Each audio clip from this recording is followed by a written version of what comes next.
రెడికా breaking news చూస్తున్నాం. కవిత వ్యాఖ్యలు నిజమే అన్నందుకు తనను టార్గెట్ చేశారని బీజేపీ ఎమ్మెల్యే రాజా సింగ్ అసహనం వ్యక్తం చేశారు.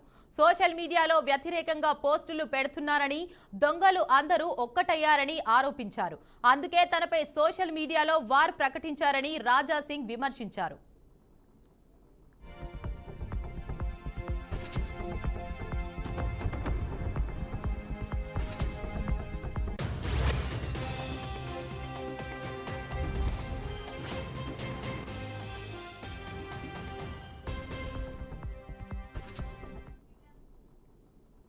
నిర్మల్ జిల్లా ముధోల్ మండలం బోరిగాం గ్రామంలో ఉద్రిక్తత పరిస్థితులు చోటు చేసుకున్నాయి.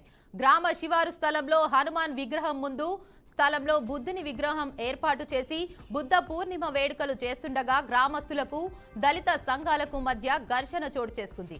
గ్రామంలో గత కొంతకాలంగా స్థలం కోసం వివాదం జరుగుతున్న క్రమంలో ఇవాళ దళిత సంఘాలు చలో బోరిగాంకు పిలుపునిచ్చాయి. దీంతో బోరిగాం గ్రామంకు వెళ్లే నలువైపులా పోలీసులు కట్టుదిట్టమైన బందోబస్తు ఏర్పాటు చేశారు. Bhainsa ASP Avinash Kumar, Nirmal additional SP Upender Reddy ఆధ్వర్యంలో పోలీసులు భారీ బందోబస్తు నిర్వహిస్తున్నారు.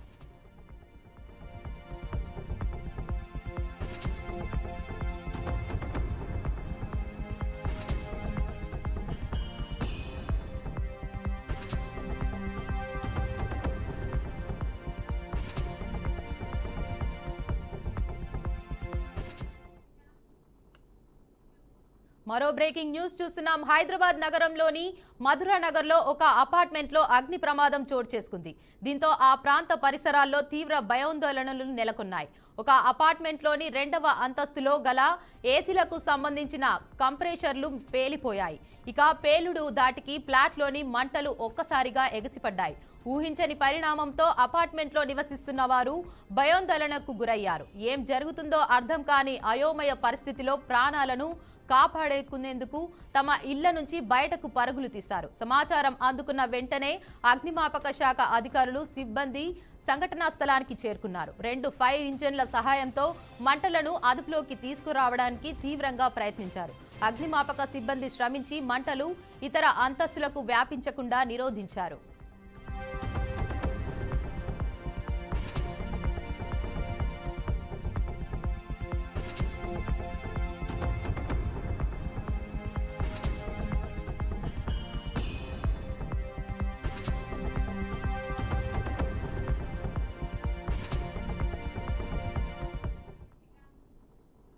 ఎగువ ప్రాంతాల్లో కురిసిన వర్షాలకు కృష్ణా, తుంగభద్ర నదులకు వరద పోటెత్తింది. కృష్ణమ్మకు ఒక్కసారిగా ప్రవాహం పెరగడంతో జూరాల ప్రాజెక్టుకు వరద కొనసాగుతుంది. ఎగువ నుంచి 97,000 క్యూసెక్కుల వరద వస్తుండటంతో ప్రాజెక్టు 8 గేట్లు తెరిచిన అధికారులు దిగువకు 90,394 క్యూసెక్కులను శ్రీశైలం జలాశయం వైపు విడుదల చేశారు.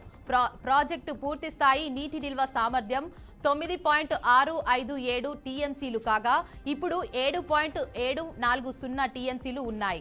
జూరాల నీటి మట్టం 318.51 మీటర్లు, ప్రస్తుతం 317.55 మీటర్ల వద్ద నీటి మట్టం ఉంది.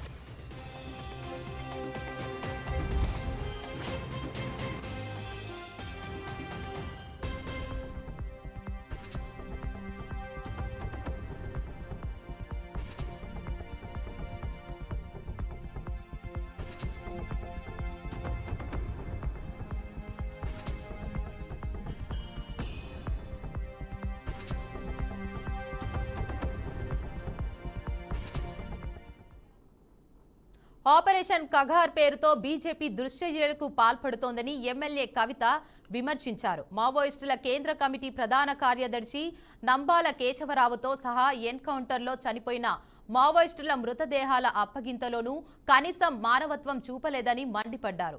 వారి కుటుంబ సభ్యులకు మృతదేహాలను అప్పగించే సంస్కారం కూడా లేని బీజేపీకి లేదని ఆగ్రహం వ్యక్తం చేశారు. ఆపరేషన్ కగార్ను ఆపాలని పదే విజ్ఞప్తులు చేస్తున్నా కేంద్ర ప్రభుత్వం ఆపకుండా విధ్వంసకాండ కొనసాగిస్తోందని బీజేపీ కేంద్ర ప్రభుత్వంపై అసహనం వ్యక్తం చేశారు. ఆపాలని పదే కోరినా కూడా స్పందించకుండా మారణకాండ, విధ్వంసకాండ కొనసాగించడం ఇంకొక వైపు అయితే, కనీసం మానవత్వంతో చనిపోయినటువంటి శవాలను కూడా మావోయిస్ట్ పార్టీ సభ్యులు వారి కుటుంబాలకు ఇవ్వకపోవడం అన్నది నిజంగా దారుణం. ఇది కుటుంబాలన్నీ కూడా బాధపడేటటువంటి సందర్భం.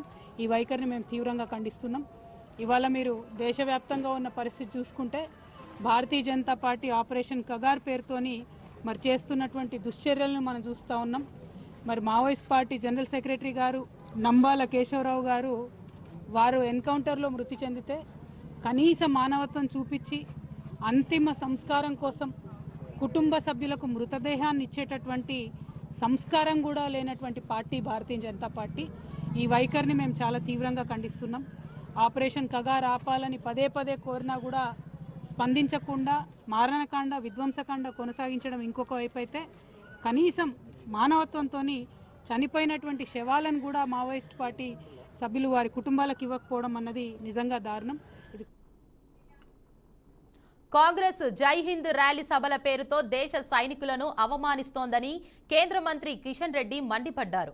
ప్రజల ఆంక్షల మేరకే ఆపరేషన్ సింధూర్ చేపట్టామని తెలిపారు. జమ్మూ కాశ్మీర్లోని పెహల్గాంలో జరిగిన ఉగ్రదాడికి ప్రతీకారంగా భారత సైన్యం ఆపరేషన్ సింధూర్ ప్రాజెక్టు చేపట్టిందని అన్నారు. పాకిస్తాన్ పీఓకేలోని 9 ఉగ్ర స్థావరాలను నేలమట్టం చేసి 100 మందికి పైగా ఉగ్రవాదులను అంతం చేశామని స్పష్టం చేశారు. పీఓకేను పాకిస్తాన్కు అప్పగించింది కాంగ్రెసేనని కిషన్ రెడ్డి ఆరోపించారు. దురదృష్టం ఏంటంటే ఈ దేశంలో ఉన్నటువంటి ప్రతిపక్ష నాయకుడు లేక నిన్న తెలంగాణ ముఖ్యమంత్రి రేవంత్ రెడ్డి ఒక వితండవాదం లేవదీస్తున్న విషయాన్ని సందర్భంగా మనవిస్తున్నాం.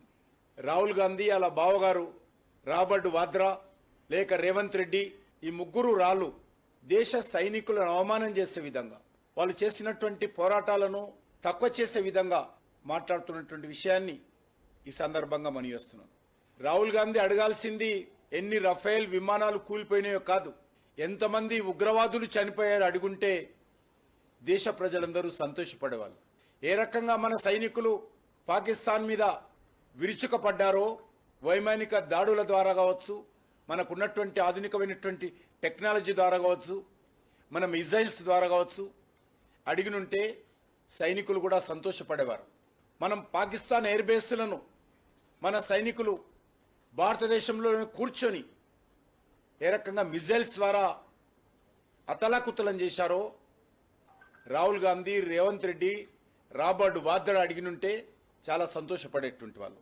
కానీ ఇవేమీ అడగకుండా అది రేవంత్ రెడ్డి కానీ రాహుల్ గాంధీ కానీ ఎవరైనా సరే ఎన్ని రఫేల్ విమానాలు కూలిపోయాయో లెక్క చెప్పండి అంటారు. దేశ రక్షణకు సంబంధించినటువంటి ఇలాంటి సున్నితమైనటువంటి అంశాలలో బాధ్యతారహితంగా ఇర్రెస్పాన్సిబుల్గా 55 సంవత్సరాల వయసు వచ్చినా ఇంకా మెచ్యూరిటీ రాకపోవడము, రాహుల్ గాంధీకి ఒక ప్రతిపక్ష నాయకుడిగా ఉండడము.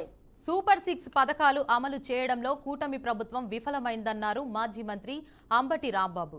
ఎన్నికల ముందు ప్రచారంతో ఊదరగొట్టి అధికారంలోకి వచ్చిన కూటమి ప్రభుత్వం హామీలు అమలు చేయకుండా వైసీపీ నేతలను టార్గెట్ చేసి అరెస్టులు చేయిస్తోందని ఆగ్రహం వ్యక్తం చేశారు. ఏడాది పాలనలో ఒక్క హామీని కూడా అమలు చేయలేదని విమర్శించారు. ప్రభుత్వానికి బుద్ధి వచ్చేలా వైసీపీ ఆధ్వర్యంలో వెన్నుపోటు దినం నిర్వహిస్తున్నామని తెలిపారు. మంగళగిరి పిల్ల రాక్షసుడికి బుద్ధి వచ్చేలా పార్టీ కార్యకర్తలు కార్యక్రమంలో పాల్గొనాలని సూచించారు. చెప్పేటటువంటి కార్యక్రమాన్ని వైఎస్ఆర్ కాంగ్రెస్ పార్టీ తరఫున జరుగుతా ఉంది. ఎందుకు జరుగుతా ఉంది? సంవత్సరం అయింది పాలన వచ్చి. చంద్రబాబు నాయుడు గారు 4వ తారీఖున రిజల్ట్స్ వచ్చాయి. ఆ రోజు నుంచి ముఖ్యమంత్రిగా ఉన్నట్టు లెక్క. ప్రమాణ స్వీకారం ఎప్పుడు చేసినా సంవత్సరం పాటు పరిపాలన చేసినటువంటి నారా చంద్రబాబు నాయుడు గారి ప్రభుత్వం ఎంత మేరకు ఇచ్చిన హామీలు నెరవేర్చింది? ఒక హామీని నెరవేర్చిన మాట వాస్తవం, ఒప్పుకోవాలి. కొన్ని 4,000 రూపాయలు పెన్షన్ ఇస్తాను అన్నాడు, ఇచ్చారు. మన దానిలో 3 లక్షల మందిని తగ్గించేటటువంటి కార్యక్రమం చేశారు, అది వేరే అంశం. ఇది మినహా ఏ ఒక్క హామీని నెరవేర్చుకోకుండా రాష్ట్ర ప్రజలకు వెన్నుపోటు పొడిచినటువంటి వ్యక్తి నారా చంద్రబాబు నాయుడు. అందువల్ల దీన్ని వెన్నుపోట దినంగా నామకరణం చేసి మనం ఎస్టాబ్లిష్ చేసి ఎక్స్పోజ్ చేసేటటువంటి కార్యక్రమాన్ని రాష్ట్ర వ్యాప్తంగా మనం చేస్తూ ఉన్నాం. ఎన్ని హామీలు ఇచ్చారండి? చంద్రబాబు నాయుడు గారు అధికారంలోకి రావడానికి ముందు ఎన్నికల సమయంలో ఒక్క హామీ కాదు, 2 హామీ కాదు, అనేక హామీలు ఇచ్చారు. సూపర్ 6 అన్నారు, ఉచిత బస్సు అన్నారు, గ్యాస్ బండ్ అన్నారు. జగన్మోహన్ రెడ్డి గారు చదువుకునేటటువంటి పిల్లలకి ఒకరికే ఇస్తున్నారు. ఎంతమంది ఉంటే అంతమందికి ఇస్తాం. ఒకవేళ 2 ఉన్నారా, 2కి ఇస్తాం. 3 ఉన్నారా, 3కి ఇస్తాం. లేకపోతే మళ్ళా కనంగా ఇస్తాం అన్నాడు చంద్రబాబు నాయుడు. మళ్ళా చంద్రబాబు సంక్షేమ పథకాలు అమలు చేయమంటే సినిమా డేట్ మార్చినట్లు మారుస్తున్నారంటూ మాజీ మంత్రి సాకే శైలజనాథ్ మండిపడ్డారు. ఒక్క మాట మీద చంద్రబాబు ఏనాడు నిలబడలేదని దుయ్యబట్టారు. టీడీపీని ఎవరు నడపబోతున్నారంటూ ప్రశ్నించారు. చంద్రబాబు రాయలసీమకు తీరని అన్యాయం చేశారని, కేవలం మాటలు చెప్పి సీమ ప్రజలను మోసం చేసిన ఘనత చంద్రబాబుదని ఆగ్రహం వ్యక్తం చేశారు. నిజంగా ఎన్టీఆర్ బతికి ఉంటే చంద్రబాబు గురించి ఏం మాట్లాడేవారో అందరికీ తెలుసని ఎద్దేవా చేశారు. సీమకు వచ్చిన అనేక ప్రాజెక్టులను చంద్రబాబు అమరావతి తరలించారని మండిపడ్డారు. అసలే ఈ రాష్ట్రంలో చంద్రబాబు నాయుడు లాంటి ముఖ్యమంత్రి గారి పరిపాలనలో, అట్లాగే అతని గ్రూప్ ఆఫ్ ద పీపుల్, వీళ్ళ యొక్క దుర్మార్గమైన ఆలోచనలతో ఈ రాష్ట్రం చాలా ఇబ్బంది పడుతూ అతలాకుతలం అయిపోతూ ఉంటే, 1 సంవత్సర కాలంగా ఈ రాష్ట్ర ప్రజలు సంక్షేమానికి ఏమాత్రం నోచుకోకుండా కేవలం సినిమా రిలీజ్ డేట్లలాగా చంద్రబాబు నాయుడు గారి ప్రభుత్వం డేట్లు ప్రకటిస్తూ ఉంటే నోరు వెళ్ళబెట్టుకొని బాధను దిగమింగుకునే ప్రయత్నం చేస్తూ ఉంది ఆంధ్రప్రదేశ్ ప్రజానీకం. చంద్రబాబు నాయుడు గమనించాలి. మీ మహానాడు 3 రోజుల్లో మీరు చాలా పెద్ద మాటలు మాట్లాడతారు, అసలుకి ఏమేమో చేస్తారు అని ప్రజలంతా ఆశించారు. ఇప్పుడు రాయలసీమ ముద్దుబిడ్డ ఎవరు అని మళ్ళా ప్రశ్న వేశారు మీరు. రాయలసీమలో అనేక మంది రాయలసీమ తల్లి యొక్క అద్భుతమైన కొడుకులు ఉన్నారు. బాబు గారు, మీరు గుండెల మీద చేసుకొని చెప్పండి, రాయలసీమ ప్రాంతానికి వీళ్ళంతా గొప్ప బిడ్డలు, మంచి బిడ్డలు అవుతారేమో కానీ మీ స్థానం ఎక్కడో మీరే ఏరుకోమని ఎంచుకోమని అడుగుతా ఉన్నా. నేను చెప్పాల్సి వస్తే రాయలసీమకి చెడ్డ బిడ్డ నువ్వు, మంచి కొడుకు కానే కాదు. కర్నూలు, అనంతపురం వరకు కూడా రాయలసీమ గడ్డకు మీరు చేసిన గాయాలు ఇప్పటికి కూడా సలుపుతూనే ఉన్నాయి. అటు రాజధాని కానీ హైకోర్టు కానీ రాయలసీమకు ఉండాలి. ఏపీ వ్యాప్తంగా డెంటల్, మెడికల్ కాలేజీలు, ప్రభుత్వ ఆసుపత్రులలో జూనియర్ అసిస్టెంట్లు, డ్రైవర్ల బదిలీల వివాదం కొనసాగుతుంది. ప్రతి ఏడాది ప్రభుత్వ ఆసుపత్రులు, కాలేజీలలో అందరికీ బదిలీలు ఉంటాయి కానీ జూనియర్ అసిస్టెంట్ డ్రైవర్లకు మాత్రం బదిలీలు జరగడం లేదు. ఉద్యోగంలో జాయిన్ అయినప్పటి నుండి రిటైర్మెంట్ అయ్యే వరకు ఒకే చోట ఉంటున్నారు. వారికి బదిలీలు ఎందుకు వర్తించవని, వారంతా ఏళ్ల తరబడి ఒకే చోట విధులు నిర్వహించడం వల్ల అవినీతి రాజ్యం ఏలుతుందనే విమర్శలు ఉన్నాయి.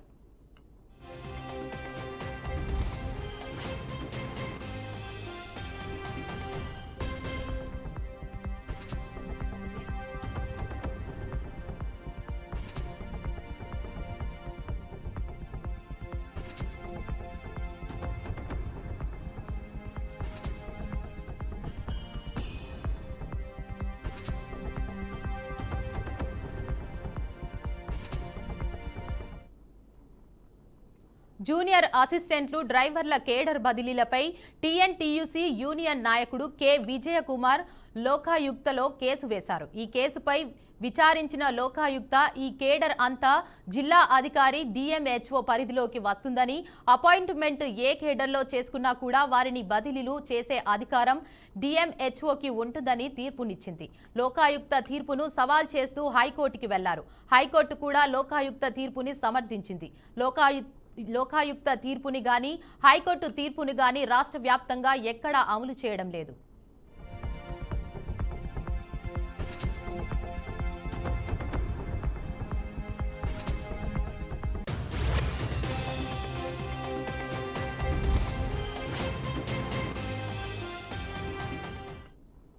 అయితే వారిని బదిలీలు చేయాల్సిన అధికార డిఎంహెచ్ఓ అని లోకాయుక్త హైకోర్టు తీర్పు ఇచ్చాయి.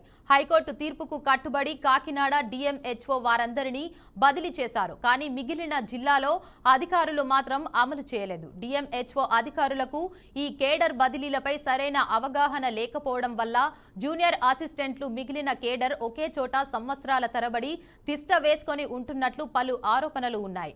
వారంతా ఒకే చోట ఉండటం వల్ల లోకల్ పాలిటిక్స్ చేసి పై అధికారులు లోబరుచుకుంటున్నారు. ఒకే చోట విధులు నిర్వహించడం వల్ల ప్రభుత్వ ఆసుపత్రుల్లో, మెడికల్ కాలేజీలలో ఎక్కడెక్కడ లోటుపాట్లు తెలుసుకొని కొత్తగా వచ్చే అధికారులు అవినీతికి మార్గం వేస్తున్నారు.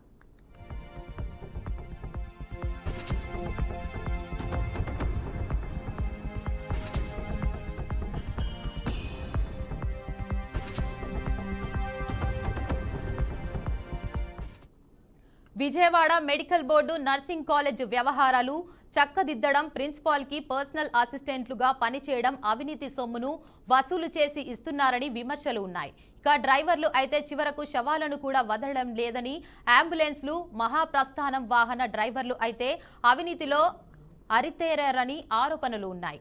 డ్రైవర్ల తీరుతో పేద ప్రజలు ఇబ్బందులకు గురవుతున్నారని, అంబులెన్స్ డ్రైవర్లు ప్రైవేట్ అంబులెన్స్ యాజమాన్యతో కుమ్మక్కై కమిషన్లు వసూలు చేస్తున్నారని పలువురు మండిపడుతున్నారు.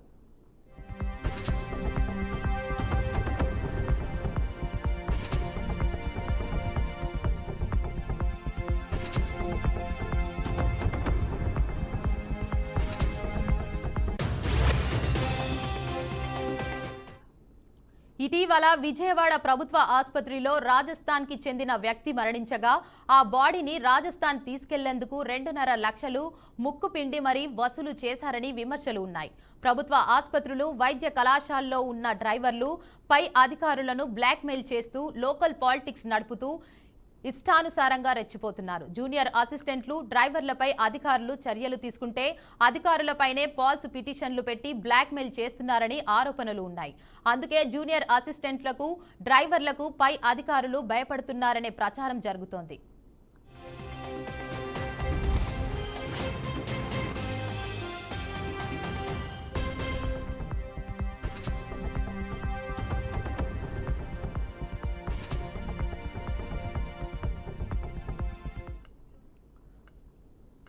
కూటమి సర్కార్ అయిన జూనియర్ అసిస్టెంట్లు, డ్రైవర్ల అవినీతిని కట్టడి చేయాలని ప్రజలు కోరుతున్నారు. ఇప్పటికైనా లోకాయుక్త, హైకోర్టు తీర్పులను దృష్టిలో పెట్టుకొని జూనియర్ అసిస్టెంట్, డ్రైవర్ల దౌర్జన్యాలకు కట్టడి చేస్తారో లేదో చూడాలి.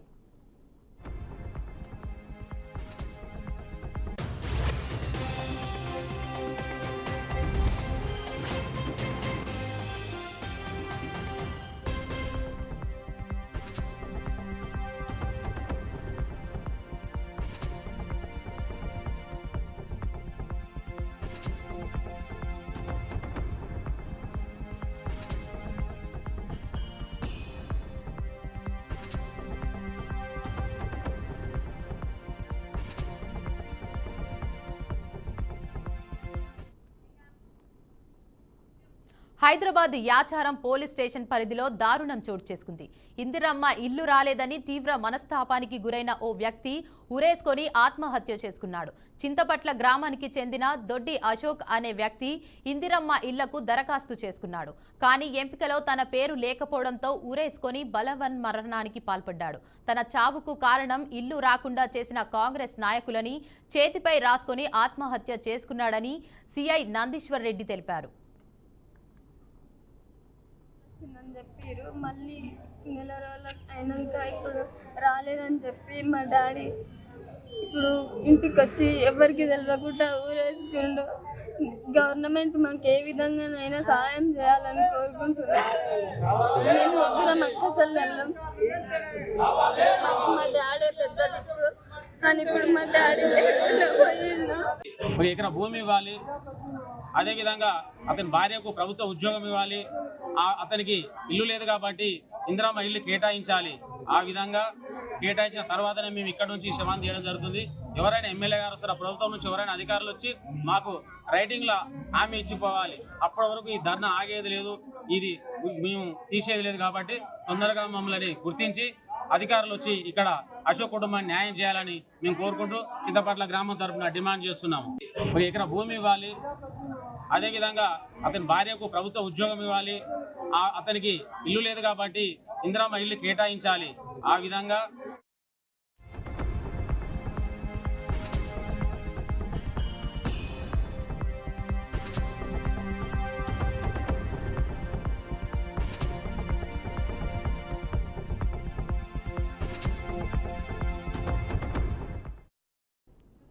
ప్రకాశం జిల్లా దర్శిలో చైన్ స్నాచింగ్ ముఠా హల్చల్ సృష్టించింది.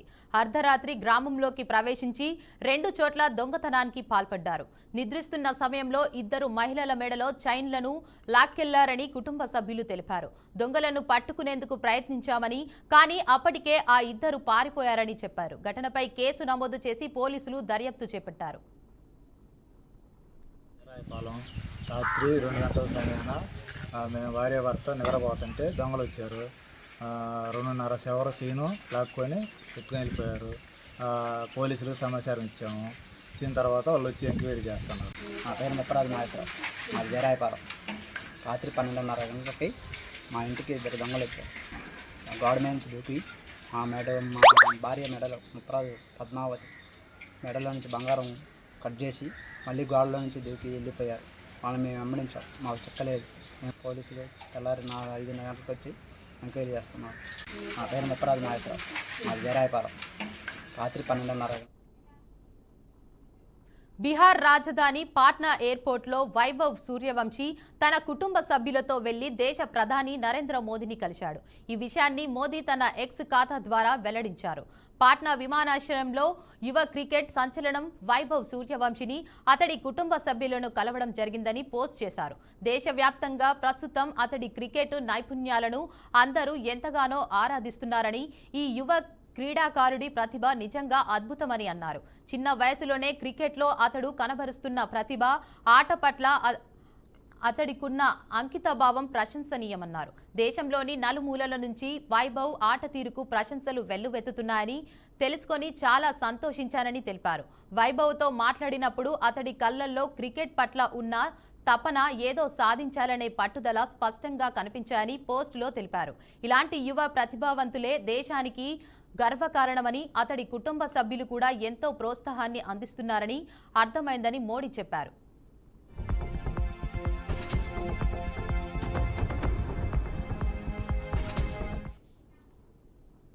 ఇవి ఇప్పటివరకున్న బులెటిన్ అప్డేట్స్. చూస్తూనే ఉండండి బీఆర్కే న్యూస్ తెలుగుడి సత్తా.